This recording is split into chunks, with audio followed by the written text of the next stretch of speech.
The news called it a ghost ship. I didn't detect any ghosts from the outside, but the boat was enshrouded in thick-colored skeins of gray fog and ghost light in gleaming watery shades, aqua and cerulean, with thin whispers of violet twining through them all. I didn't see any ghosts per se, but there was definitely something paranormal going on, more than any reporter was likely to credit.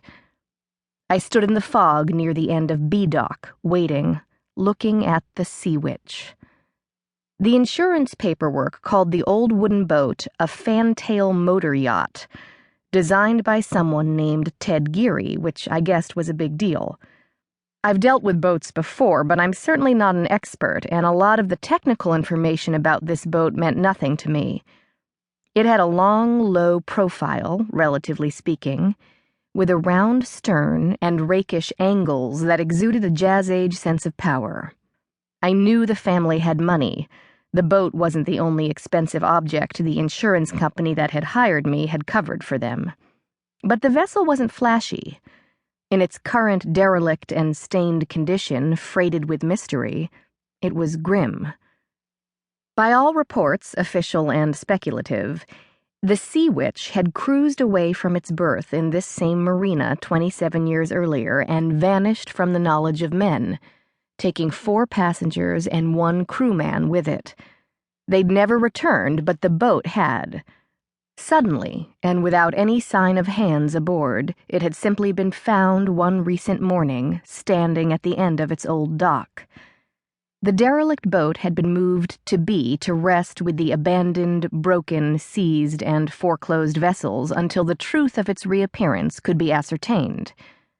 The story in the newspaper claimed that the boat had sailed into port under its own power.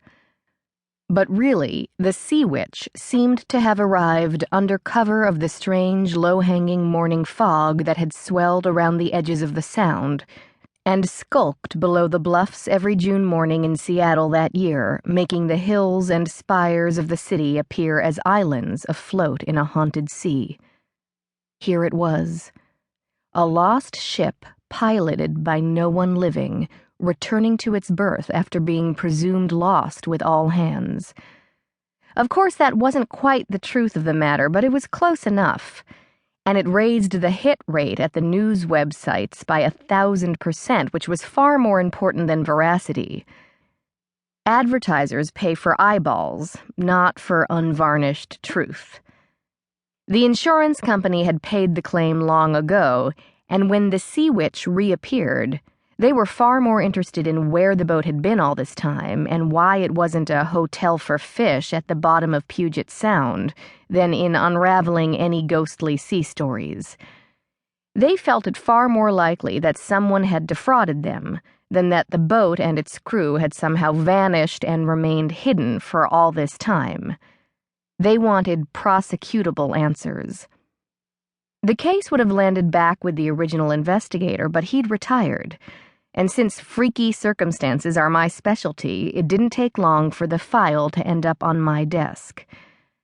This case had the smell of something that would taint your life and haunt your dreams for years afterward, so I wouldn't have blamed anyone who passed on it, especially since insurance investigations of this kind don't come with high-end recovery fees, just lowball hourly wages and the occasional dinky bonus. Insurance investigators are sometimes known to play fast and loose, so once the cops got involved, my colleagues were even less interested in contesting my assignment. Lucky me. I not only got the case, I knew the cop.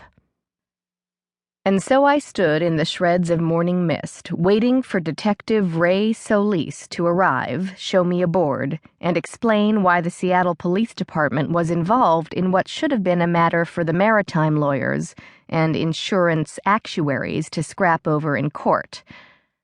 Something large and dark, maybe an otter hunting in the salmon run, splashed in the water beside the dock and made me jump.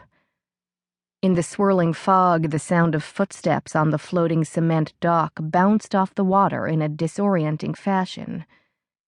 I turned my back to the boat and the unseen otter and stood still, waiting for something to emerge.